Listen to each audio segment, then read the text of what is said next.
بسم الله الرحمن الرحیم. د ملګرو ملتونو د امنیت شورا ناسته هم د افغانستان په باب باندې پیل شوې ده او هلته به د ملګرو ملتونو یونما ځانګړی استازی خپل درې میاشتنی راپور هم وړاندې کړي چې تر ډیره به تمرکز بر بشري حقونو او ځینو نورو مسایلو باندې واوسي. عین وخت کې د یونما د ماموریت د تمدید لپاره هم کیدای شي بله اونۍ باندې بیا د ملګرو ملتونو امنیت شورا غونډه وکړي، ځکه هغه یې 4 میاشتو لپاره غځولی. په هر حال باندې د ملګرو ملتونو امنیت شورا پر افغانستان غږیږي. عین وخت کې په سیمه کې د ایران، اسرائیل، امریکې کړکېچ، د پاکستان کوښښونه چې هم مهاله د امریکا او ایران سره خپل اړیکې ورغوي، د پاکستان د پوځ مشر د ایران مذهبي مشر ته لیک استوي، په سیمه کې یو ډول د تحولاتو څرکونه ډیر زیات دي او عین وخت کې په نړیوالو ناستو کې لا هم افغانستان هغسې د محراق څخه نه دی رالرې شوی او لا هم پر افغانستان باندې وخت نا وخت بحثونه کیږي. یوه پوښتنه چې د ټولو ترڅنګ مطرح کیږي، د سیمې تحولات او په نړیواله کچه باندې لکه دغسې ناستې چې د ملګرو ملتونو د امنیت شورا یې پر افغانستان باندې کوي، دا د واکمنو دپاره یعنې اوسنیو طالبانو دپاره د خطر زنګ دی او یا هم فرصت دی. ځینې یې د خطر زنګ په دې معنا بولي چې طالبان نه دي توانېدلي د بشري حقونو په برخه کې او ځینو نورو مواردو کې د نړۍ او د نړیوالو ادرسونو قناعت ترلاسه کړي. دوی په ځینې کورنیو دندو کې پاتې راغلي دي، ولې ځینې نور یې لا هم یو فرصت بولي چې که طالبان له سیاسي درایت څخه کار واخلي نو کولی شي چې یو ځل بیا له یو نسبي انزوا څخه راوځي او حداقل د افغانستان لپاره یو مناسب ګام واوسي چې نړۍ بیا پر افغانستان باندې تمرکز وکړي. په سیمه کې تحولات هم د دې ښکارندویي کوي چې که موږ له فرصتونو ګټه واخلو نو دا فرصت دی، که نه پرته له هغه د خطر زنګ، شاید یوازې طالبان دپاره نه، حتی افغانستان دپاره د خطر زنګ. بحث همدا دی چې طالبان څومره په کورنیو دندو کې مخکې تللي دي. که نن د ملګرو ملتونو امنیت شورا پر افغانستان ناسته کوي، خبرې اترې کوي، آیا داسې څه شته چې هغه د افغانستان له اړخه ورته د تمرکز دپاره مثبت تصویر وړاندې کړي؟ که نن ایران او پاکستان یا اړیکې سره رغوي او یا ایران او اسرائیل او امریکا سره په جګړه کې ښکیل کیږي، افغانستان په داسې یو موقعیت کې دی چې وتوانیږي له دغسې مسایلو څخه ګټه پورته کړي. سلام، وخت مو بخیر. د رڼا لید خپرونه زه میرویس ستانکزی ته وړاندې کوم. دوه محترم میلمانه را سره په خپرونه کې ګډون لري. له مسکو څخه سیاسي شنونکی ښاغلی ډاکټر شیر حسن حسن او له امریکا څخه سیاسي شنونکی ښاغلی وحید تابع. دواړو میلمنو ته ښه راغلاست وایم. حسن صاحب، پیل له تاسو څخه کوو. طالبان له ګواښ سره مخ دي که فرصت لري؟ بلنه استاد صاحب تاسو ته هم او تابع صاحب ته هم او تاسو د پروګرام ټولو لیدونکو ته سلامونه او ښه ورځ، ښې چارې ولرئ. تاسو په مقدمه کې ډېر ښو خبرو ته اشاره وشوله او هغه دا چې افغانستان لا اوس تر اوسه د نړیوالو ابر قدرتونو هم او په سیمه کې زموږ د ګاونډیانو او د سیمې د هیوادونو له پاملرنې نه دی لوېدلی، او دا ځکه چې افغانستان د سیمې دپاره ارزښتمند دی. په افغانستان کې چارې د دغه هیوادونو دپاره ارزښت لري او ځکه له اجنډا نه غورځېږي. زه د دواړو خبرو سره موافق یم چې طالبان د سیمې د حالاتو په څېړنه کې او په دغه هنداره کې په کتلو لوی فرصت لري چې وکولی شي د دغه حالاتو نه په استفاده باندې په هغه څه کې تغییر راولي چې دوی اوس خپله ورسره مخ دي او د هماغو ستونزو د موجودیت له کبله دوی له انزوا سره مخ دي. که د دوی دغه پاملرنه هغو نیمګړتیاوو ته وشي چې د هغې له کبله دوی له انزوا سره مخ دي، افغانستان له انزوا سره مخ دی په سیاسي ډګر کې هم او په اقتصادي ډګر کې هم. داسې انزوا ده چې 15 کاله کېږي. دا قابل د پاملرنې یو وخت دی چې په دغه وخت کې یو حکومت وکولی شي، یو حاکمیت وکولی شي د ځان د سپیناوي دپاره او د نورو په نظر کې د ځان د معقولیت دپاره خپل یو تصویر او انځور جوړ کړي. له بده مرغه طالبانو لا تر اوسه پورې غیر له دې چې یوه خبره وکړي چې په ټول افغانستان حاکمیت لري، دا خبره درسته ده، زه یې ورسره منم. امنیت یې راوستی دی داسې چې وسلوال هغسې جنګ چې په افغانستان کې تر 2021 کال پورې و نشته، دا ورسره منم. ښایي د فساد هغه کچه چې پخوا وه اوس به نه وي، دا ورسره منم. مګر دا ورسره نشم منلی چې دوی داسې امنیت راوستلی دی چې هر څوک ځان مسؤل احساس کړي او له احتیاجه ځان وتلی احساس کړي. ځکه امنیت دا معنی لري چې زما اولاد دی آزاده وکولی شي مکتب ته لاړ شي، د خپل انتخاب سره سم دی تحصیلات ولري، تعلیمات دی ولري، او د خپلې یوه حلالې ډوډۍ دپاره زما اولاد که ښځه یي که نر یې هغه ووځي په اجتماع کې آزاد طالبان له ژوند کومو وکړي. ننګونو سره مخ کېدلی شي که دغسې روان وي؟ دا څوام ځل دی چې امنیت شورا ناسته کوي. تیر ځل خو لا د پاکستان سره هغه جنجال ګرم و، نو هلته هند هم یو څه د افغانستان په پلیتو خبرې وکړلې، ولې په عمومي ډول باندې تر ډېره بریده پورې د دې ناستو تمرکز پر داسې مسایلو وي چې هغه بشري حقونو پورې اړوند وي، هغه ستا کړکېچونه نه ګوري. که طالبان دغسې چې تاسو ویلې دا ورسره منئ، ولې هغه مهم بود مو یاد کړه چې دا ورسره نشئ منلی. که دوی د همدغه زموږ او تاسې د نه قناعت پر محور روان وي، کومه ننګونه سره مخ کېدی شي په سیمه او نړۍ کې؟ سرزی صاحب زه ډارېږم چې طالبان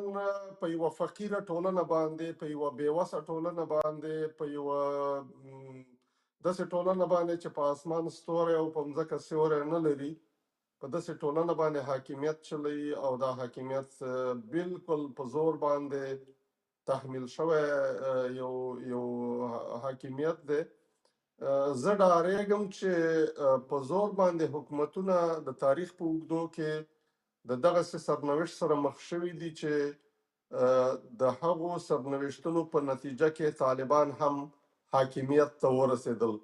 یعنی حاکمیت له اسمانه راکوز شوی نه دی د طالبانو، بلکې طالبان د دغسې ویجاړیو په نتیجه کې، د دغسې فساد په نتیجه کې او د دغسې څه په نتیجه کې چې په ټولنه کې یو عام نارضایت موجود شي د حاکمیت څخه، نو په ټولنه کې یو لوی تغییر ته زمینه مساعدېږي. کله چې په یوه فقیره ټولنه باندې څوک حاکمیت کوي، فقیر خلک، زه بخښنه غواړم د خپلو مخاطبینو څخه او د خپلو اوریدونکو څخه چې په دغه نامې بولم، ولې فقیر خلک د لیوه خاصیت لري، او کله چې لیوه وږی وي هغه بیا دې ته نه ګوري چې په حاکمیت کې څوک ناستې دي. هر څوک چې په دوی باندې دغسې د حاکمیت تورتم راوستلی دی چې په نړۍ کې د انزوا سره مخامخ کړي دي، د هغې په وړاندې باندې قیامونه کوي، او بیا د دې امکانات هم موجود دي چې د دغسې قیامونو سره، د دغسې خیزشونو سره، او یا د دغسې امکاناتو په لټون کې هغه هیوادونه چې لا تر اوسه پورې طالبانو په وړاندې د سوالیه ایښې ده هغه سره مرسته کوي، او دغسې مرستې او انسجام به بالاخره د دوی د دغه نظام د سقوط باعث مواجب به برابر کړي. دا چې ژر به یې که ماتل به یې، زه باور لرم چې کوږ دیوال تر اخره پورې یو خو دا به دی چې هلته به د ولس سره لاس او ګریوان پاتې شي او دا به بد عواقب ولري. یو بود دا هم دی، دا اوس هم کیدای شي ما په خپل راپور کې وړاندې کړي چې بشري مرستې په کافي اندازه نه دي، د فقر فیصدي ډېره زیاته ده، او طبعا په افغانستان باندې موجود محدودیتونه او بندیزونه د دې لامل شوي، هلته د یو مشروع نظام نشتون د دې لامل شوی دی چې هغه د مرستو کانالونه فعال ونه اوسي هغه ډول باندې چې په نړیوالو ادرسونو کې د نورو هیوادونو دپاره فعاله وي. نو یونما یو له شکایتونو شاید همدا وي چې که سمې مرستې ونه شي نو دا بشري وضعیت به ډېر خراب شي په افغانستان کې. په دو به څومره اغېزو لري؟ ځکه یو ځل به خلکو مجبوریت ته وګوري، ملګري ملتونو یا امنیت شورا 2 ځلې به وګوري، ولې بالاخره هغوی هم شاید دا سوال مطرح کړي چې موږ هر ځل د مجبوریت پر مبنا خپل ماموریت او مرستې نشو غځولی، باید اصلاحات راشي چې موږ اصولي او مشروع مرستې وکړو. څومره به دا وګواښي؟ بالکل دا خبره درسته ده، د سوال په اوبو باندې ژرندې نه ګرځي، مشهور متل دی. او موږ چې له مودو زما د ډېر وړوکتوب له وخته زما په یاد دي چې ټول عمر افغانستان د احتیاج لاس اوږد کړی و. زما د تنکۍ ځوانۍ په وخت کې چې شوروي اتحاد هلته و، ټول کومکونه د کوپنونو پورې، د وړو پورې، د غوړو پورې، د تیلو پورې او د نورو هغو ضرورتونو چې یوه ټولنه ضرورت ورته لري د عاجلو مرستو، هغه د شوروي نه راتلل. وروسته بیا امریکایانو غربیان چې هلته موجود وو هغوی یې مرستې راچالانې وې، میلیونونه او میلیاردونه راچالانو، او دا اوس هم دغه ټولنه د داسې فقر سره مخ ده چې تمامه ورځ دې ته احتیاج دی چې سیلاب راغلی دی، بهرنۍ مرستې باید وشي. زلزله شوې ده، بهرنۍ مرستې باید وشي. ګرمي ده، وچکالي ده، بهرنۍ مرستې باید وشي. بارانونه ډېر شوي دي، بهرنۍ مرستې. یعنې موږ په هیڅ حالت کې په خپلو پښو ولاړ یو داسې نظام له بده مرغه ونه درلود، د داسې ثبات چې موږ وکولی شو په هغې باندې اتکا وکړو او د بهرنیو مرستو نه پرته په ځان بساینه باندې متکي اوسو. د دې په څنګ کې چې بیا د بشر د حقوقو دغسې په پښو ایښودل او یا د بشر د حقوقو نقض او په پام کې نیول داسې وي چې ته خلکو ته د کار زمینه بنده کړي، ته نجونو ته د زده کړو زمینه بنده کړي، هغه چې ستا د اقتصاد په رغونه کې بالکل مؤثر او اغیزناک ثابتېدی شي. هغوی په تولید کې برخه اخیستلی شي، هغه په اجتماعي کارونو کې برخه اخیستلی شي، هغه په زده کړو کې برخه اخیستلی شي، هغه په طب او روغتیایي کارونو کې برخه اخیستلی شي، هغه په اداري کارونو کې برخه اخیستلی شي، هغه په کوچنیو تولیداتو کې برخه اخیستلی شي، په خیاطۍ، ګلدوزۍ، قالین بافۍ او په داسې نورو کارونو کې چې د ښځو د لاسه پوره دي، او تا د دوی مخه نیولي. نو طبیعي ده چې دا مرستې معنا دا ده چې ته نورو ته د احمق فکر کوي، چې فکر کوي امریکا هم باید احمق وي، روسیه هم باید احمق وي، او نور نړیوال هم باید احمق وي چې تا ته مفت مرستې درکړي، ستا خلک د لوږې په مقابل کې یا د فقر په مقابل کې تقویه کړي. ته هم باید دوی ته ثابته کړي چې ته هڅه کوې چې د فقر مخه ونیسي، د خلکو د ناروغیو، د خلکو د کور او د خلکو د کالیو، د خلکو د احتیاجاتو د رفع کولو لپاره کار کوي. تا څه کار کړی دی غیر له دې چې مدرسې ورته جوړې کړي، غیر له دې چې دا فکر وکړي چې خو دغه دی تحصیل شته دی، د شپږم صنف پورې جنکو ته دغه خلاص دی او 12 صنف نه هلکان فارغېږي، او معلومه نه ده چې دغه هلکان هم د 12 صنف سویه لري که نه. دغه پارچه چې اخلي ډیره مننه حتما راځو بیا هم پرې خبرې کوو. ډیره زیاته مننه تابع صاحب، ستړي مه شئ او بحث لږ څه راولو سیمه ییزو مسایلو ته. پاکستان په ډیر مهارت سره کوښښ کوي چې هممهاله له امریکا او ایران سره هم د اړیکې داسې موازنې وپالي. دا اوس په ډیر دوه مخۍ سره بیا ایران ته تقرب کوي، بیا د امریکایانو سره مرسته کوي. په هر حال دا ایشو د ایران سره ملګرتیا، عین وخت کې له تاجکستان سره ګډې داسې څرګندونې کړي دي چې بیا وښیي چې افغانستان ګواښ دی، بیا وښیي چې افغانستان ترهګرو ځاله ده. یعنې ان تاجکستان یې هم قانع کړی حال ده چې تاجکستان په دې پوهیږي چې د افغانستان له پولې هیڅ ډول ګواښ ورته نه دی پېښ شوی. په استثنایي مواردو کې یو دوه مشکوکې پېښې شوي. ولې پاکستان راځي له تاجکستان سره په ګډه وایي چې دلته ترهګرې ډلې مسؤونه اوسي په افغانستان کې، او بیا طالبانو یوازې په همدغه د تل په څېر اکتفا کوي چې ځواب ورکړي چې نه دلته هېڅ ترهګره ډله شتون نه لري، فعالیت نه لري. د سیمې وضعیت که دغسې موږ غیر فعال سیاست ولرو څومره زموږ په تاوان کېدلی شي؟ تونکو ته زه یوه بېلګه په پیل کې وایم، بیا زیاتي تاسې پوښتنو ته ځواب وایم. دغه د مصر پخوا زښت ډېر ارزښت درلود، د هم افریقایانو ته، هم اسیا ته، هم اروپا ته. بیا به کله چا چې مصر نیوه، دوی به ډېر کوښښ کوي چې په پیل کې د مصر شناسۍ په نامه باندې ځان پوه کړي، بیا وړاندې سي مصر ګونډه کړي. که به یې مصر شناسي نه وه ویلې، نیل شناسي به یې نه وه کړې، نو دوی به هېڅکله په مصر باندې حکومت نه سوی کولی. له بعد مرغه پاکستان افغان شناسي کې ډېر تکړه ده، ډېر مخکې ده او توانېدلی ده چې په د معاصر تاریخ کې د افغانستان په کرتو کرتو نظامي اداري تشکیلات او هر څه له صفر سره ضرب کړي او په ډېر اسان او ټیټه بیه له افغانانو څخه سربازګري وکړي په ډېر بېلابېلو نومونو څخه، او د خپل افغانان د خپل افغانانو په وړاندې وجنګوي. دا یو تاریخ حقیقت له بعده مرغه چې پروت ده. خو اوس راګرځي زموږ افغانانو په کارخانګي پورې دا درسته ده چې په دنیا کې معمول د نسخې د حکومتولۍ شته، خو ځینې هغه سیاسیون چې خپل فزیک ته او د خپلو خلکو فزیک ته په کتو حرکت کوي، دوی دغه د حکومتولۍ نسخې په خپلو خلکو کې را پیدا کوي. زه نه پوهېږم چې دغه تحلیل هېڅ چا هم ونه سوی کړلی او ډېره سخته هم برېښي چې هره ډله دلته راغله، لکه شرقي و که غربي و، موږ ټولو ډولو ته څنې واچولې، خو موږ ونه توانېدو چې دغه نسخې د حکومتولۍ دلته راځي او د موږ دغه جیوپولیټیک ارزښت د افغانستان چې ده له بعده مرغه داسې ویشل سوي وي، که د موږ په منځ کې دا کرکه را تاو سوې ده. خپله دغه دلالت په دې کوي چې دغه سیمه کې یو شی شته چې دغه خلک یې په دوو حصو ویشلي دي او شرق و غرب تل غواړي دلته ولوبېږي، یا چې د موږ پخوانیو مشرانو دلته خلکو ته ماتې ورکړي. دغه ټول مسایل هېڅکله د ما په نظر باندې دوی نه دي سره را په کوپړۍ کې تاو کړي دي چې دغه مسایلو ته ځیر سي او جغرافیه له دغه حالات څخه وژغوري او هغه نسخه د حکومتولۍ چې افغانان پکې راټولېدلي سي هغه پکې راټول کړه. دوی تل د یوې لنډې مودې لپاره هغه نسخه د حکومتولۍ راوړي، په هغه کې ماته وخوري، بیا هغه کرکې ورځ تر بلې ډېږي. ګورئ موږ د مذهبي کرکه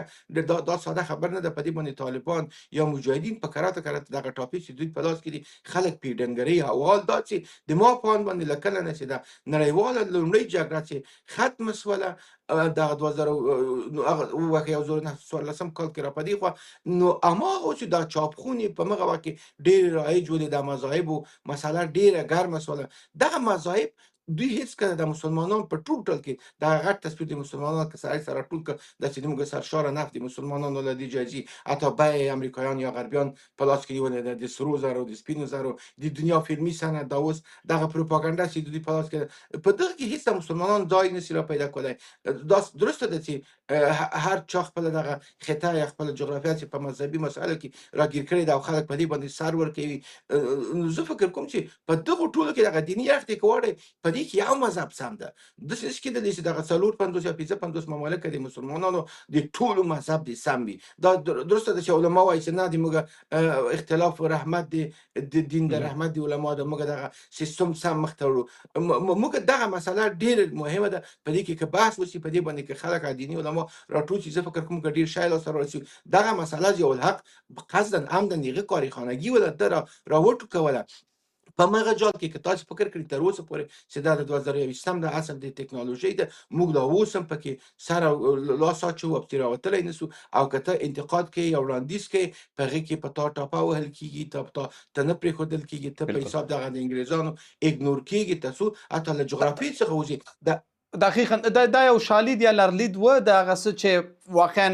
پاکستان او همدارنګه نورو د افغانستان په بیا په عموم کې د خپلو مقابل لوري په باب باندې کړي دي. ولې اوس مهال هم لکه تاسو چې ویلې چې پاکستان په مهارت دا لوبه کوي، په هر حال باندې په سیمه کې چې څه پیښیږي کوښښ کېږي افغانستان ترهګر وښودل سي، کوښښ کېږي افغانستان ترهګرو ځاله وښودل سي، کوښښ کېږي چې سیمه تحولات څخه بې برخې پاتې شي. او له بعده مرغه هلته واکمنو هم هغسې کورنۍ دنده نه ده اجرا کړې چې له دغه چلنجونو څخه راوځي.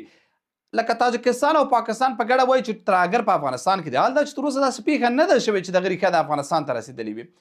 نو همدارنګه د ایران او د پاکستان اړیکې چې ګورې آیا په سیمه ییزو تحولات کې افغانستان ځای لري؟ ما همدغه ځای ته زه راتلم. ګورئ موږ خلقیان وو خو خلقیان پاتې نه شوو، پرچمیان وو پرچمیان پاتې نه شوو. ته دا یو بېلګه یادومه. موږ ته دغه نسخې یا دغه له موږ څخه دغه پروپاګاندا چې موږ ته موږ یې پکې راګیر کړي یا دغه مخشوي چې له موږ څخه کېږي دا په دنیا کې معمول د دغه ځای په هېوادونه ښکار کېږي. ګورئ موسولیني چې کله روم یو امپراتوري درلودله خو موسولیني چې کله د فاشیزم واک ترلاسه کړ د هټلر غېږې ته ولید او هټلر خپله ظالمه دا یو وخت کې استاد د هټلر پاتې شوی دا لار د شاګرد غېږې ته ولیده او په تیږو باندې ووژل سو. مړي د ده د ښځې د مېرمنې په چارایي کې راځوړندول خلکو په تیږو ویستل ځکه غلطه لوبې وکړه د ایټالیا څخه شناخت نه درلود. نو د موږ سیاسیون له افغانانو څخه نه غواړي چې شناخت پیدا کړي. دا ډېر مهمه ټکی ده چې موږ له عصر سره له وخت سره په دې کې ځان را پیدا کړو، د سیمې ارزښت ته په کتو سره وړاندې سو. موږ دغه لوبې کنټرول کړو. په سیاست کې دروغ هم ځای لري. ته به که تل دین نه وړاندې کوې ته به دا ویره نه وي د سره چې والا دلته د ما دین یا مذهب په خطر کې ده. له بعده مرغه دغه شی شتون لري. توپ سیاسي په ډېره اسانه توګه طالبانو ته امریکایانو په لاس کې ورکړ. سره له دې چې 20 کاله د امریکایانو په وړاندې دوی وجنګېدل او د افغانانو څخه سرونه پرې کړل، په بمونو یې کېنول. ګورې دا تریخ حقیقت ده چې فلمونه یې ایستل، اما اوس دوی په ډېر په جرأت سره انکار کوي وایي دا موږ نه وو. او حال دا چې ستانکزی صاحب زه ته خبریان وم او تا به همدا خبرونه راخیستل له دوی څخه به م تاییدیه اخیستله او هغه به خپرول. زه فکر کوم چې موږ غلط خورو. موږ د ارزښت د جغرافیې ته په کتو سره قدم نسو وړاندې کولی. په موږ کې فکر کوم ویره ده هغه خبرې چې په خلکو کې راتاوو چې موږ غیرت لرو جرأت لرو. زه فکر کوم هغه ډېرې د قدیم خبرې ویلې. په اوس کې غیرت هغه ته وایي طالبان څنګه کولی شي ځان له دغه ټاپو پاک کړي، خصوصا هغه څه چې طالب په هر صورت د افغانستان لپاره ګواښ کېدی شي هغه دا دی چې افغانستان د سیمې دپاره ګواښ وبلل شي. حال دا چې نه پاکستان مستنداً د سیمې دپاره ګواښ دی. ولې متاسفانه اوس به افغانستان دغه ټاپه وکارول کېږي. طالبان اوس مسؤلیت لري ځکه واکمن دي. کولی شي او څه باید وکړي چې له دغسې ټاپو څخه چې پر افغانستان حواله کېږي دوی په معیاري توګه باندې په سمه توګه باندې په قانع کوونکې توګه باندې نړۍ ته او سیمې ته دا ثابت کړي چې د سیمې دپاره ګواښ نه دي. Sanexația de هر چی امکان سته د هر څه شي امکان سته خو په شرط دی چې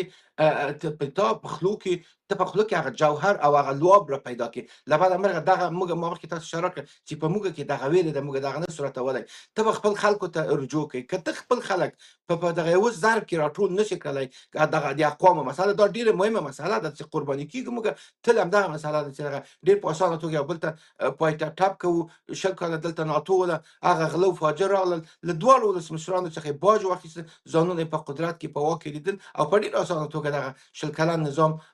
له منځه لاړ که ښه و که بد و په هغه ځای کې زه اوس ځکه د بحث موضوع نه ده پکې نه غږېږم اوس چې طالبانو ته سره سیاسي توپ ده دوی ولې نشي کولی دغه جوهر ولې په دوی کې نه راپیدا کېږي زه فکر کوم چې دوی نه غواړي په هغه په خاطر دې چې یو خو دغه ولې امکانات نه غواړي؟ په دوی کې نه لیدل امکانات نه پکې لیدل کېږي ظرفیت یې ټیټ ده ظرفیت همدا ده چې نشي کېدلی سیاسي توپ دوی ته وسپارل سوی ده دوی خپل خلکو باندې باید باور وکړي خپل خلک باید راټول کړي دغه عقدوي چلند نور باید شاته سي که خلقی و که پرچمای و که هر څوک دلته ولوبېدل غلط ولوبېدل دا د دغه جغرافي خلک دي دا طبیعت لري که دوی غواړي داسې دغه پیسې چې ځي دا $100 هم که څوک لګي دا یوه کورنۍ پرې مړېږي دا د دوی خلک دي دا باید د دوی په غېږ کې ځان وویني خپل انځور وویني دغه باور د باور فضا باید د طالب په امکاناتو کې چې دا اوس له دوی سره صلح ده بدیل شتون نه لري دا یې باید په ځان کې را پیدا کړه دا یې باید ډېر مسایل قرباني کړه دا یې باید خپل هغه ټیټ رتبه طالبان چې په کینه او کدورت کې خلکو ته ټاپې په لاس ورکړي چې دا یهودان دي د دوی ملګري دي د دوی مرګ ته روا ده دغه مسله باید د منبر له راځي چې ځکه وړکي طالبان فقط یوازې په منبر مین دي دوی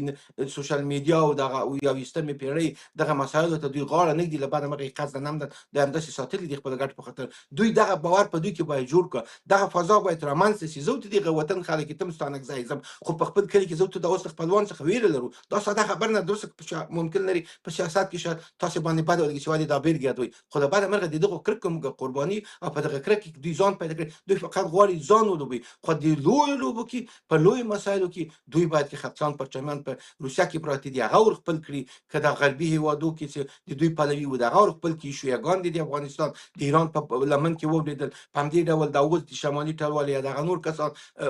د یو ټاکم کېږي په افغانستان کې دا زنګ خطر ده دا ټول به دغه جوهر دوی پیدا کړ په ځان کې راخپل کړي دغه باور پیدا حتما راځو پر عیني مسایلو غږیږو حسن صاحب طالبان نه غواړي او عین وخت کې امکانات او ظرفیت هم نه لري نو که داسې کیسه وي بیا خو لوبه خطرناکې خواته ځي واکمن چې هر څوک وي ولې موږ نه غواړو چې افغانستان پکې تر ټاپو لاندې تر اتهاماتو لاندې تر ګواښونو لاندې بدنامۍ د دنیا دروازې پرې تړلې وي هغه معنا دا ده چې اوس که افغانستان ترهګر معرفي کېږي دا تاجکستان غږ هم راووتی حال دا چې تاجکستان ته مرتبط کومې اول خو پیښې نه دي شي او دوه وړې پیښې شوي هغه دواړو پیښې ریښې مستنداً پاکستان ته رسیږي ولې همغه تاجکستان راوچتېږي نه یادوي پاکستان او هغه مسکو چې طالبان په رسمیت پیژني نه یادوي پاکستان ولې افغانستان یادوي چې دا ترهګرو ځاله ده یا ترهګر پکې دي که واقعا تاسې موافق یاست چې طالبان یا نه غواړي یا نشي کولی نو فکر نه کوئ چې دا لوبه زموږ په ګټه نه ده روانه ستانکزی صاحب لوبه بالکل زموږ په ګټه نه ده روانه او د هغې علتونه یوازې طالبان نه دي تاسې فکر وکړئ هماغه وخت کې چې تاسې په شمشاد کې وئ ټولو مو همدا خبره کوله د ولسمشر نه نیولې تر ولسکشره پورې مو دا خبره کوله زما په یاد دي چې تاسې مستقیما دې خبرې ته اشاره کوله او ستاسو مصاحبینو هم دا خبره کوله چې افغان دولت باید د پاکستان سره خپل حدود وټاکي د مناسباتو حدود وټاکي د کرزي صاحب په خبرو کې هم د اشرف غني صاحب په خبرو کې هم او د هغو خلکو چې د جهادي مشرانو په نامه یادېدل د هغوی په خبرو کې هم ټول عمر دا خبره کېدله دغه ضد و نقیص خبره کېدله چې پاکستان زموږ دویم کور دی زموږ ورور هیواد دی په جهاد کې زموږ سره مرسته کړې ده موږ دا نشو هیرولی او موږ غواړو چې ډېر ښه مناسبات ورسره وساتو په داسې حال کې چې جګړه روانه وه او دغه جګړه کې 50 کاله د افغانستان ټول نظامونه ټول حاکمیتونه ټول حکومتونه او د افغانستان مدنیت د افغانستان اقتصادي او فرهنګي او علمي او نظامی بنیادونه د همدغه پاکستان په لاس باندې ورانېدل کرزي صاحب خو ونه ویل چې دغه پاکستان زموږ اردو له منځه ویوړله و تر اخره ویل دا زموږ ورور هېواد دی. ډاکټر صاحب اشرف غني تر اخره ونه ویل چې زموږ اردو ټانک توپ طیاره بل هر څه چې د افغانستان د ملي حاکمیت د دفاع لپاره پکار ده همدغه پاکستان له منځه ویوړ. هغه د پاکستان جی او ایچ کیو ته تله هلته لیکچرونه ورکول غوښتل چې دا وانمود کړي چې هغه تر دوی ډېر هوښیار دی. کله هم په ملګرو ملتونو کې هم کله هم په نړیوالو کنفرانسونو کې هم کله هم د امریکې په شمول په هغو غونډو کې هم چې په لندن کې هم جوړېدلې په جاپان کې هم جوړېدلې په ډیلي کې هم جوړېدلې په روسیه کې هم جوړېدلې د افغانستان حاکمیانو او هغه حکومتونو چې دا اوس خو زموږ بهانه لرو او یا په حق یو چې ملي مشروعیت نه لري نو اشرف غني خو درلوده. تاسو د اشرف غني له ادرسه کله دا خبره اورېدلې ده چې د افغانستان د ورانۍ ټول مرکزونه په پاکستان کې دي. تاسو د کرزي ولې کنه مو اورېدلې کنه حالات داسې ول چې سیمه نړۍ په دې قانې و چې و دا پاکستان دی کنه هغه وخت کې مطلب سمه ده اساس خبره بالکل زه تاییدوم چې د قدرت له راس څخه معمولا د غږ په جرأت نه جګي د ډیر کم استثنا کله کله به دا مسایل ته اشاره کړه. ولې کرزي صاحب هم دا خبره کړې ډاکټر صاحب غنیم دا خبره کړې ولا چې د افغانستان په کلیو کې ترهګرو پسې ما ګرځي هغه ظالم معلومې دي خو کدوې ویلي و کنه ویلي سیمه قانې وه نن ورځ سیمه قانې نه ده. مسکو پوهېږي چې په مسکو کې کوم برید وشو دې ریښه چېرته وله چینایان پوهېږي چې په کابل کې په چینایانو برید وشو دا داعشیان کوم ځای راغلي وله او تاجکستان پوهېږي همدارنګه حتی ایران پوهېږي چې دا اوس داعش خراسان چې آینده کې ایران ته ګواښ دی دا چېرته دي. ولې یو نه وایي چې پاکستان ولې برعکس هغه افغانستان چې حداقل دغه تاییدي لګولی شو مونږ چې سیمې دپاره ګواښ نه دی هغه بدنامه دی. لوبه چېرته ناکامه شوې ده؟ لوبه هماغه ځای ناکامه ده. ستانکزی صاحب ګورئ د 2022 کال د مارچ په میاشتو کې ښاغلي کرزي صاحب مسکو ته سفر درلوده. ستاسې به هم په یاد اولین سفر یې دلته و او ډاکټر صاحب عبدالله ورسره و. دلته تقریبا د سوونو او که زرګونه ووایم شاید غلط یې نه کړم چې افغانانو ته راټول شو او دا خبره یې ورته وکړله چې امریکایان راغلي دي افغانستان ته ته شریک یې ورته ووایه چې د افغانستان کلي نه بمباروي. دا خبره خو کرزي صاحب په 2012 کال کې وکړله. موږ دا خبره په 2002 کال کې ورته کړې وه چې نوي 2001 کال کې راغلي وو او په 2002 کال د مارچ په میاشت کې دا خبره موږ ورته وکړله چې تاسې د طالب په نامه باندې د افغانستان په کلو کې خلک نیسئ او ګوانتانامو او باګرام او پلچرخي مو په ډک دا خلک په زوره تاسې طالبان کوئ مه کوئ. داسې خلک خپلو شریکوالو ته چې ناټوال دي او 240 هېوادونه دي ورته ووایي چې دا کارونه د کرښې د اخواته کېږي دغه ځالې 50 کاله کېږي چې په پاکستان کې دي. خو تر اخره دا خبره ورته ونه کړله. کله چې بیا د خپل حاکمیت د امریکایانو سره په ټکر کې راغی او نورې نه غوښتل چې رئیس جمهور شي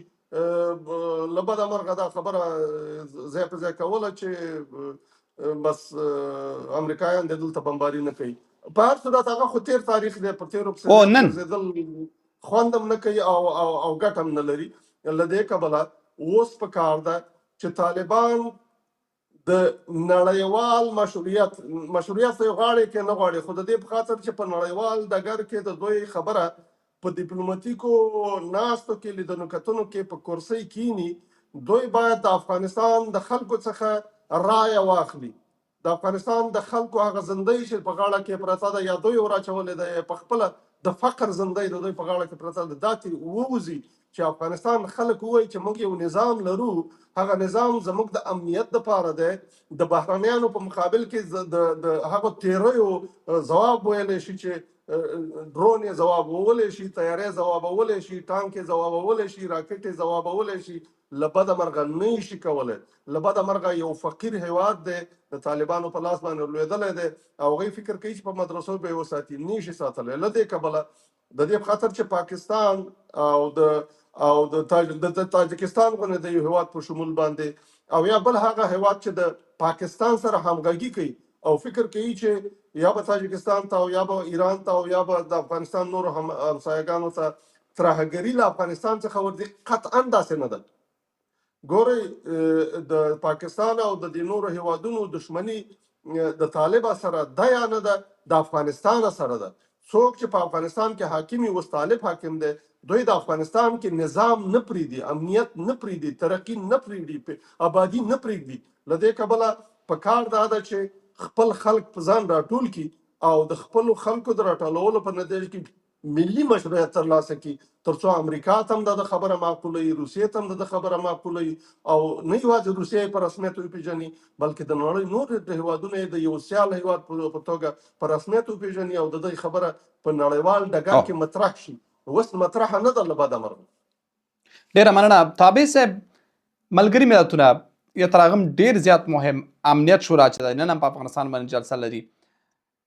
د دوی نظر به په دغه شکل چې طالبان روان دي تر کله پورې او څه ډول واوسي، یعنی تر کله پورې په دغه محتاطانه شکل چې زه خیر د مرستې کوو بشري نور د افغانستان موضوعات د یو ژور تحلیل پر اساس نه څیړي. مثلا کله چې پاکستان پر موږ برید کوي ملګري ملتونه امنیت شورا دا ناستې چې کېږي هېڅ زموږ په ګټه نه وي او یوازې دغه بشري مرستو مسله چې هغه هم د یوناما ماموریت دی نو هغې اساس باندې بار بار همدغه بحثونه ټول راپورونه بشري حقونه په هکله یو بیرته مرستې هم ګرچې محدودې دي ولدا وي. ملګري ملتونه او د ملګرو ملتونو امنیت شورا به د افغانستان په باب څه نظر ولري او دا نظر به تر کله دوام وکړي او د طالبانو دغسې یو حالت به د دغه نظر په باب باندې څومره منفي اغېزې ولري؟ ما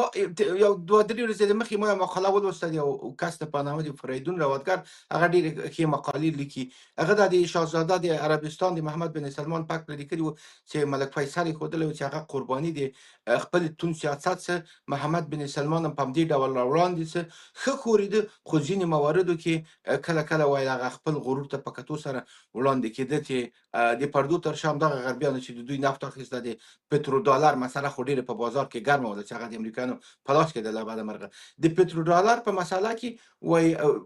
همدغه امریکایانو غربیانو د ټولو یعنی ګوتڅنډنه ورته وکړه چې لږ ذره د ځان سره احتیاط کوه چې هماغه بیا ډونالډ ټرمپ سفرونه خلیجي هېوادو ته پیل کړه چې دوی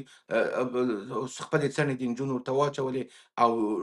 دلته ځکه لوبه روانه وه له ایران یې واهه دوی ته وروښوده چې موږ ایران وهو له هغو څخه یې لاستیکونه واخیستل. دغه مسایل په سیاست کې شته، اما دا چې طالبان یا د موږ نور مشران چې پخوا یې سیاست دلته کړی دوی هېڅکله دغه مسایلو ته نه دي کتلي.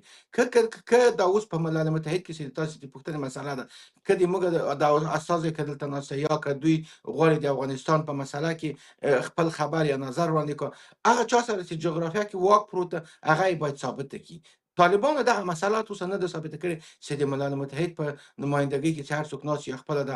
15 هېوادونه یا هغه 11 هېوادونه چې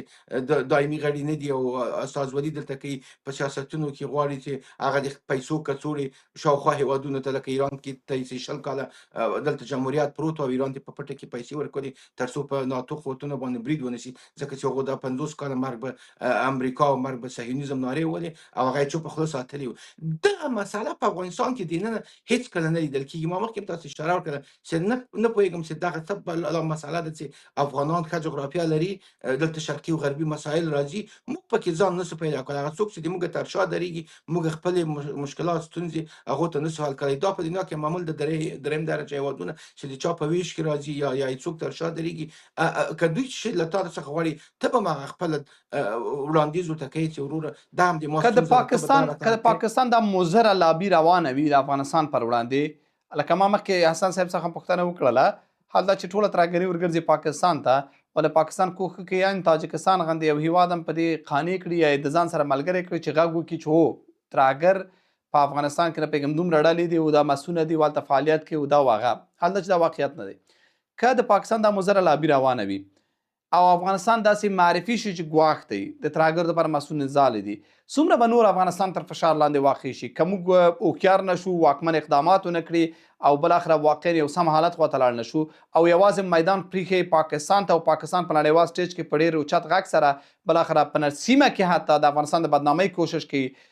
دا اوس چې ایران نسبتا ښه راوبد لري کوشش کوي چې ایران سره کې داسې ریپورټونه لرو چې مسکو سره لګیا دي دا اوس چې نظر یې منفي کړي طالبانو بابلا پسې د تاجکستان یې منفي کړ نو دغه لابي د پاکستان که روانه وي څه اغېز به ولري؟ د تاجکستان په هکله خو زه یوه وړکۍ بېلګه درته وایم په لومړي کې مې که فکر کړی چې کله طالبانو ته واک ور وسپارل څه ډېر پای ټپ ټپ یې وکړ همدغه مغال و چې دلته له موږ ته ګواښ راپېښېږي خو کله چې روسیه افغانستان په رسمیت وپېژنه ځکه تاجکستان د هغې لاندې دی د روسیې هغه هېڅکله نشي کولی ساته خپل نفس کشف کړي او تاریخ حقیقت ده له بده مرغه هغه حرکت ته په کتو سره په دې باندې پاکستانیان پوهېږي که څومره چغې ووهي د اوس لپاره امام علي رحمانوف نشي کولی چې پرته د روسانو د اجازې څخه په طالبانو باندې څه شی ووایي او یا کومه مقاله ولیکي او یا خپل نظر تبدیل کړي. دلته فکر کوم پاکستان څاپېړه خوري او دلته پکې ناکام پاتې کېږي. پاتې سوله نوره مسله چې هغه په کور دی نه ده په افغانستان کې ده. په دې کې پاکستانیان د تاسو خبره بیخي د تایید وړ ده، برلاسي دي او دوی کولی شي دغه لوبه حتی تبدیل کړي د ایرانیانو ته چې دوی ته دغه د میزبانۍ مسله چې له عمان څخه واخیستل سوله هغه یې پاکستان ته ورکړله. دوی یعنې دوی برید تاو کړل، دوی خلکو ته وښودله چې موږ یو څوک یو. که تاسو فکر کوئ شهباز شریف هم په کراته کراته وویلې، حتی توییتونه یې وکړل چې موږ د باور خلک یو، موږ د امریکا غوندې خلک د موږ تر شا ولاړ دي او د موږ د دوی په منځګړۍ کې غږیږو. له دغو فرصتونو څخه خلک په دنیا کې د معمول د ګټې پورته کوي. لکه له بده مرغه د موږ رهبران چې ول د ناتو قوتونو د قمندانانو سره یک کس اخیسته، هغه به یې په خپلو رسنیو کې چې د دوی په ولکه کې کېښودل، خلک به یې پرې ډنګرول او حال دا چې هغه به خپلې لوبې ته هلته تللی و. نو د دغه لوبو په ځایولو کې زه فکر کوم له بده مرغه نه پوهېږم چې د ما نظر غلط که څنګه. طالب کې دغه جوهر زه نه وینم. طالب نه ده توانېدلی چې دغه مسله پیدا کړه. ګورئ مودي شین چراغ طالبانو ته ور وښوده، متقي لار په هند ته له بده مرغه متقي داسې حرکت وکړ، دی لاړ مدرسې ته له دیوبندیانو سره وکړل. صدیق خپله دغه د متقي حرکت هلته وښوده چې دا کسان اوس هم په مذهبي مسایلو باندې باور لري په 20مه پېړۍ کې او دوی نشي کولی چې دغه لوبه وکړه. که تاسو فکر کړئ مودي وروسته له مخه نه هېڅکله بیا د طالبان په هغه شکل شاته مات شي، غوښتل دوی په خپله غېږه ونیسي او هغه خپله په حساب نیابتي ډله غوندې وبولي او خپله ګټه دلته په افغانستان کې دننه راوڅرخي، دوی ته پیسې ورکړه، هغه متقي له لاسه ورکړل. ځکه دوی غلط ګوري په همدې ډول همدغه امریکایان چې دا کڅوړې د پیسو دوی ته ورلیږي، دوی پوهېږي دغه مذهبي مسلې څخه د دوی کار اخلي، د خپلې نفع په خاطر باندې ساتلي. هلته روسیه، هلته چین، هلته ایران دا ډنګر پرې ساتي او نه یې پرېږدي چې هم په رسمیت وپېژندل شي. په همدې ډول د روسیې د رسمیت پېژندنې مسله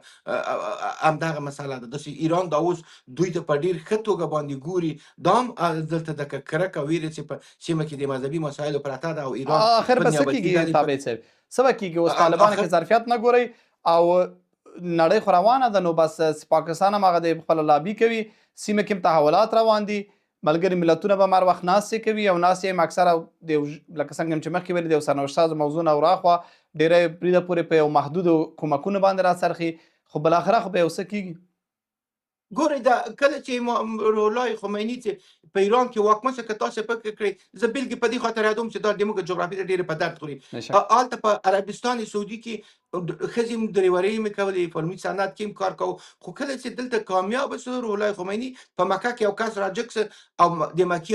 حاجیان هم ګروګان کړل، راجګ شو چې دلته اسلام هم دغه ځای سرچشمه اخیستې ده، تقریبا انقلاب غوندې وکړ. خو هغه کس یې مړ کړ او یو دم یو سل اتیا درجې سیاست د عربستان سعودي تغییر وکړ. هلته تقریبا شرعي نظام حاکم شه تر 2000 کاله پورې. 2000 کاله را پدې محمد بن سلمان وضعیت ولیده چې ایرانیان ضعیفه شوي دي، نیابتي ډلې له لاسه ورکړي دي. دوی ښځو ته اجازه ورکړله چې بیا د اردو د پولیسو په صفوفو کې راسي. په جده کې کنسرتونه وسول، شراب خونې اجازه پیدا کړله، ځکه له عصر سره یې لوبه وکړه. دغه مسایل ډېر مهمه دي چې طالب ځینې وخت بعضې شیان قرباني باید کړي. همداسې انور پاچا ترکانو 600 کاله حکومت وکړ، په ډېر وروستي وخت کې سیاستي دوی د پښو غورځېدلي وو، دوی د رقص سما او شرابخانې دوی ته اجازه ورکړه، ځکه دوی له اروپایي هېوادو سره هلته سریښ ضرورت لیدل کېده. نو دا هغه مسایل چې دا نه هم چې افغانستان کې شراب یا ډانسونو دوی ته اجازه ورکړه. د افغانستان خطې ته په کتو سره دوی باید لوبه وکړه. دلته څو نسخې د حکومتولۍ دلته لوبېدلي، دلته 20 کاله جمهوریت شوی، دلته 14 کاله خلقیانو پرچمیان پاتې شوي، 2 ځلې د طالبان راغلل، 2 ځلې مجاهدین راغلل، حتی داود خان طرفداران په افغانستان کې شتون لري. دغه ټول ارزښتونه په کتو سره دوی که دا ټول خپل خلک په هغې کې ونیسي، په یوه ځای کې راټول خو تاسو عملاً وایئ چې دوی نشي کولی، نو څه به پیښیږي؟ خو که دوی د خلک خپل کې راټول کړه، د افغانستان یو بولي، هر څه کېږي. افغانستان بیا چانسونه له لاسه نه ورکوي. فرصت کې هغه فرصت ورته پروت ده چې د امریکایان کڅوړې پیسې ورکوي، پوتین دوی په رسمیت پېژندلي، مودي مې مخکې تاسو اشاره وکړه، هغه شین چراغ ورته وښود. ایرانیان عملاً دوی سره اوږه په اوږه مخ ته ځي. زه فکر کوم بیا پاکستان ته دوی څاپېړه ورکولی شي، او که دوی غلطه لوبه وکړه ورخطا شي، دوی ذاتي هر څه له لاسه ورکړي دي او خدای مکړه افغانستان ځي کورنۍ جګړې خواته. ډیره مننه. یو دقیقه فرصت لرو حسن صاحب، له تاسو د بحث جنبندي اورو. څومره امیدواره یاست چې دغسې یو څه به نتیجه ورکړي، یعنې طالبان به وغواړي چې د نړیوالو د نظر او دارنګه په سیمه کې د ممکنه ګواښونو د مخنیوي دپاره یو څه انعطاف وکړي او سمې خواته لاړ شي. سیمه کې تحولات هم د خطر زنګ دی هم فرصت دی په دواړه صورتونو کې غواړي او ښایي چې افغانان یا اوسني واکمن په دې برخه کې هوښیارانه ګام واخلي د یو هوښیارانه ګام د اوچتولو تمه شته چې دغه خطرونه په ګواښونه په فرصتونو بدل شي ستانکزی صاحب زه د ښاغلي تابع صاحب د خبرو سره د موافقت سره خوشبین یم او برعکس زه په طالبانو کې دا ظرفیت وینم کله چې زما تجربه ښیي چې طالبانو په لومړي حاکمیت کې تلویزیونونه ماتول او هارموني ربابونه او ویډیو کسټونه او ویډیو مګنیټافونونه په تبرګو باندې وهل اوس راغلي دي د هر یو سره کمره ده او هر یو د کمرې مخې ته ولاړ او خبرې کوي طالبانو د بامیانو بوت ته بمونه کېښودل هغه یې والوځول مګر اوس په پروان او په نورو ځایونو کې واړه واړه بوتان پیدا کوي او هغه یې موزیم ته سپاري اوس یې تغییر کړی دی سره د دې چې توبه یې د دې کار نه ده ایستلې او پښیماني نه ده ښودلې خو تغییر یې کړی دی او زه باور لرم یعنی د تغییر تمام شته او تغییر ظرفیت هم شته فکر کوئ زه د ټولو انسانانو په افکارو کې د تغییر ظرفیت وینم او دا هم وینم چې په طالبانو کې خپله دننه داسې ظرفیت شته چې دغه زاړه فکرونه به بالاخره د ماتې سره مخامخ کړي طالبان به د یو داسې حاکمیت او یا د داسې یو فکر د خلکو یوه مجموعه شي چې زاړه فکرونه به ګور ته وسپاري او نوي فکرونه به په کار باندې واچوي تر څو په افغانستان کې هم مخ ولري او په جهان کې هم او ډیره مننه تابع صاحب طالبانو کې دا ظرفیت شته وروستیو تجربو ته په کتو سره نو اوس مسؤلیت ورګرځي طالبانو ته نه طالبانو کې تغییر او د حالات سره تطابق یو ظرفیت شي یا د حسن صاحب په باور باندې یو څه محورونه په طالبانو کې دننه شته چې کېدای شي داسې یو څه وکړي دا حساب کولی شي پرې ډېر لاندې راته ووایاست بله ولی کیږي موږ انسانان حیوانان اهلي کوي په کور کې ساتي دننه نو موږ خو انسانان یو ولې نشي کېدلی چې دوی غواړي نه اراده شته په طالب کې کنه دا مهم بحث دی طبعا چې تغییر ظرفیت هر انسان لري د اوس لپاره نه پوهېږم چې زه د ما نظر غلط که څنګه زه یې نه وینم هغه تحلیل چې زه کوم زه چې مقالې لیکم ما هغه څه نه دي پیدا کړي په طالب کې له بعده مرغه چې دوی د تغییر وکړي او تبدیل او ډېره مننه دوی اوس هم په مذهبي کرکه کې خلک راګیر کړي ډیره مننه دواړو مېلمنو څخه مننه کوم د بحث موضوع مو په سیمه کې ځینې تحولات دي او پاکستان کوښښ کوي چې دا تحولات په خپله ګټه او د افغانستان په تاوان نه وسرخوي زموږ سیاست نسبتا غیر فعال دی یا تابع د نورو د ګټو شرایطو دی مثلا که مسکو اړتیا پیدا کوي غواړي کابل سره خوږې اړیکې ولري یا ایران که د امریکا تر فشار لاندې غواړي چې د یو ضعیف اتکا په توګه باندې کابل سره ښې اړیکې ولري هندوستان هم شاید د نورو دلایل پر اساس باندې ولې هغه ستراتیژیکې دوه اړخیزې د دواړو لوریو د متقابل ګټو پر بنیاد باندې چې د اړیکو تمه د یو مشروع نظام دولت ملت او هیواد په توګه باید ولرو هغه متاسفانه نشته د اوس تاجکستان او پاکستان په خبرګه غږ پورته کوي چې افغانستان د ترهګرو لپاره مسونه ځاله ده حال دا چې ټول موارد ټول مستند موارد دا ښیي چې پاکستان د ترهګرو ځاله ده ولې ټاپه پر افغانستان راځي همدارنګه نن د ملګرو ملتونو د امنیت شورا ناست هم ده بیا هم د افغانستان باب ملګري ملتونه خپل راپور وړاندې کوي ولې بیا هم تمه ډیره کمه ده چې یو مثبت سره دغه ناستو څخه هم واورو یوازې کېدای شي د محدودو مرستو د دوام په هکله باندې ځینې بحثونه وشي نه یو ستراتیژیک بحث دا چې په نړۍ او سیمه کې دغه ناستې او دغه رنګه په سیمه کې دا تحولات د افغانستان لپاره هم ګواښ او هم فرصت دی نو دغه ګواښ او فرصت څخه اوسني واکمن څومره ګټه پورته کولی شي په دې هکله مېلمنو بحث وکړ تر بیا هم پاک الله عمل